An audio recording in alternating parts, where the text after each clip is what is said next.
Lalo narinig namin niya si Ben Ulo. Ano ba story niya si Ben Ulo? Yun ang unang loko. Mas unang ididyo. Tao ni Ernilio. Nakulong yun. Ang kaso nyo, 5 murder. Isang kidnapping. Kaya nakita mo na lumaya, binigyan sa bunga. Yung sa bunga ng Santa Quiteria. Tagrito sa Caloocan. Batang Caloocan talaga yun. Dito sa labas ang kasaysayan. Pero naging mabait naman sa tao yung Ben Ulo.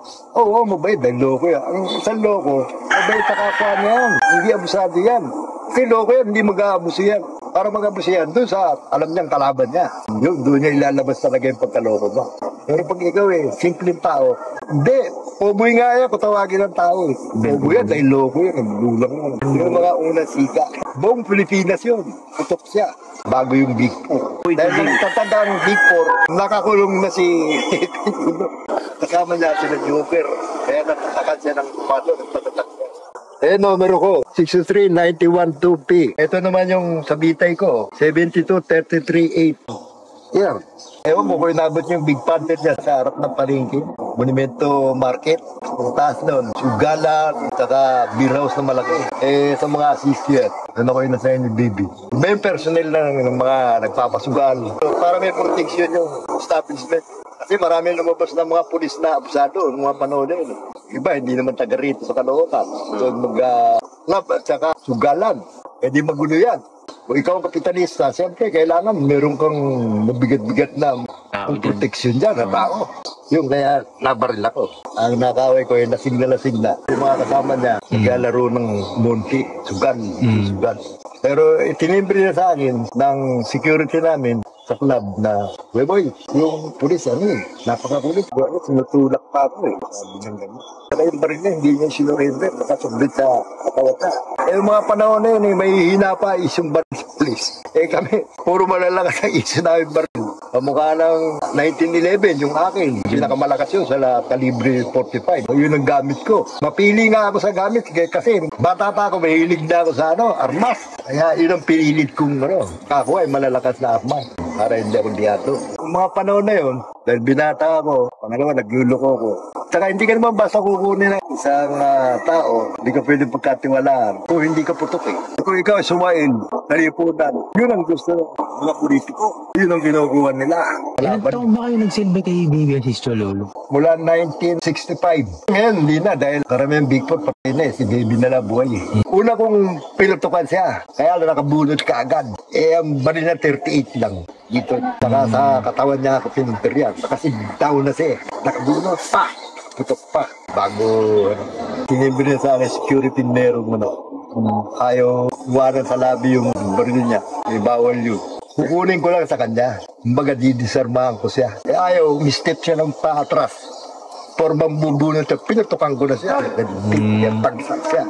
Bagsak niya, bago lumapat yung ulong pa. Kaya kita ko pa Kinapago lang dahil mainit. Alam ko may tama ako. Yun yung unang kulong mo. Yun. Pero bayad yun. Oo, napagsilbihan ko yun. Ako nga naiwan sa amin Sa 24 namin hinuli. Ang nabibi rito. Kasi ako pinakamaraming kaso Maraming sintensya ay nabot ko Kaya ako lang naiwanan. Si Baby, 12 lang binulo Nung unang makulong ako, si Makapagal pa. Si Diosdado, Makapagal. Yung pangalawang mabalik ako sa lupa, si Marcos na. Doon ako nasintensya ng Gita. Kaya nagkaroon ako pangalawang numero. Dahil may tira ako ron pinatay ako ron Isa sa Colonia. Tinapon ako ng dahil magururo ako sa lupa. Pinagmumulan ako ng gulo. Dalhin sa yan, sa Colonia. Dahil ako raw ang pinakamagulo. Pinagmumulan ng gulo, ibig sabihin. Pag may pumasok na big time bigyan dadaan ka sa akin. Yan, Lusus nga, pumasok na isang attached case na pera. Ang dala. Pula-pula 1 milyon. Kinuha ko nga lang Kahit panood niya, alam na, matatawa ko Dahil totoo niya, sabi ko. Ako lang ang kumuha. Guardia nga, director, hindi nga nagawa yun Ako lang. Ano ba yan, Kong? Sabi ko sa kanya. Pera para atin lahat. Bukas ko pera nga, ang dami. Talaga, puro 500 taka tag-isa. Sigurado ka, baka mamaya magkukumplain ka. Sabihin mo, kinuha mo yung pera. Hindi. Kasi tinimbrihan na siya ng mga gwardiya. Saka ng direktor. Bokong. Pasok ko sa doon, makibagay ka rin. Una-una rin sa pangkat na pupunta mo. Talagang alam na niya. Siyempre, mga ganyan na politiko, bago dumating doon sa isang lugar yan, may transaksyon na rin sa pupunta niya. Nagkatungkulan ka ba nung tapos nasa loob ka rin? Oo, nagdala ako ng komando. Baga nag-musyo ako. Wala na si Joker, lumaya Tapos ang pumalit kay Joker, si Magobo. 22 komando yun. Dahil dalawa na lang sila nandun, Joker. Maglaya ni Joker, mga 7 taon, tinawagan naman ng laya si Bagobo.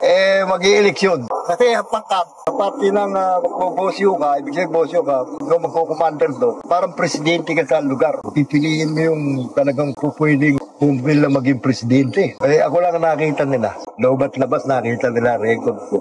Ito si Boy Santos. Ito mga kosa, sabi ni Iner. Bago ako lumabas, kilala niyo naman si Boy. Kung gusto niyo pa rin mag-eleksyon tayo, payag ako. Pero ang gusto ko, si Boy ang magdala sa inyo. Nag-eleksyon pa rin. Walang bumotor sa nakalaban ko, batang tundo. Sinano ko ipo-ipo kung tawagin. May tira rin doon, dumating lupa. Kaya lang, bago pas pangkat eh. Kaya ako, 16 anyos, umado na ako eh. Kumbaga sa ranking, magulang ka na eh. Kaya ikaw ay iupo. Kahit dito, sa labas. Ilang beses ako na-jigil. Majority dyan sa Jegja, Sputnik. Pag nakitang magulang ka ng pangkat, you honor ka. Naggalang ka talaga dahil magulang ka ng pangkat. Hindi nila pwedeng pilitin. Titiriyahin ka. Sa pag nalaman ng mga kakosa, kawawa yung mga kakosa yung nasa labas. Gantihan yun. Lalo na, kumando yan. Unang lumapit sa akin, yung mataasang ranking sa Bambugang. Tinugi siya ng FBI, nakalipad siya New York, patungong Pilipinas. Si Ip Chung Ming, alias Boris. Pagdating dito, yung dala-dala niyang kahuli naman ng custom. Binibigyan niya 50 milyones yata. Ayaw ay tumanggap, natakot dahil maray nakakita. Kaya na obliga siyang ilutang. Namuntil lupa, nasintensya. Nakasama ko ron sa pangkat ng komando. Halagay. Ako nagdadala ng komando eh. Iniiwanan ako ng bagbag na pera. Ba't di ka aayon doon? Ito mga kosa, may meeting ko. Buksan niya yung bag niya. Kita ng mga kosa ko, pera. Ito galing sa supplier natin. Ito, ang gagamitin natin sa Pasko, saka bagong taon, itong pera na yan. 1 milyon may higit yan. Kaya ang komando ang pinakasikat na naganda ron. 5 baka ang pinatil. Kulang-kulang 30 ang baboy yan nilitsyon. Kaya hanggang ngayon, pinagkukwentuhan ng mga pangkat doon. Dito, walang ibang kundi komando. Nakita mo si Sebastian, ating mga pangkat, nawakan. Lahat ng pangkat dito, itawagan ng komando. Doon mo makikita talaga pinakamatinding komando sa lahat ng pangkat. At ako, nag-overall ako ron, lahat ng pangkat. Pag hindi kayo sumunod sa akin, sige. Meeting kami lahat ng commander ng buong pangkat. Eto, tandaan nyo lang ha, sabi ko, mga kaibigan ha, hindi tayo magkapangkat, hindi tayo magkakosa. Ito yung offer ko sa inyo, para rin sa inyo, tsaka sa pamilya nyo. Hindi naman ako dupang hindi ako swapang. Kahit hindi ko kayo kapangkat, bibigyan ko kayo priority. Alam ko loko kayo eh. Hindi, bago ko tinanggap yung si Boris. Alam ko malaki yung pera involved eh. Para makinabang lahat yung walang mainggit kayo. Kung hindi mo gaganon eh, iisip ko, siyak na meron lalabas dyan. Magsusumbong. Chuchu. Isa sa kakaproblema ka pa. Kaya ganun ginawa ko. Si JB, si Basa, ganun din ginawa. Pumayag lahat yung pangkat. Hindi na pumatay kay Deslapid Senior ng NCP, si Mario Henso. Kasama namin mga pinikat, kaya nga mahigit 20 kasi. Pulong din siya. Si Marcos ang nagpahuli sa amin eh. Siyempre, na-report sa kanya na sa kalungan, Big Four, mag-ahari. Maraming kasong Big Four. Yun na. Pinatrabaho na sa DOJ. Gusto ni Marcos, matigil. Hindi naman niya natigil. At nagkanya-kanya nga sila. Magmula yung binuwag ng komando yung OXO. Hindi na nila ulit binuo yung OXO organization pangkat sila. Nagkanya-kanya na sila. Bawat lugar, niligyan na nila ng sarili nilang pangkat. Nag-away-away na rin sila. At rambulan na sila.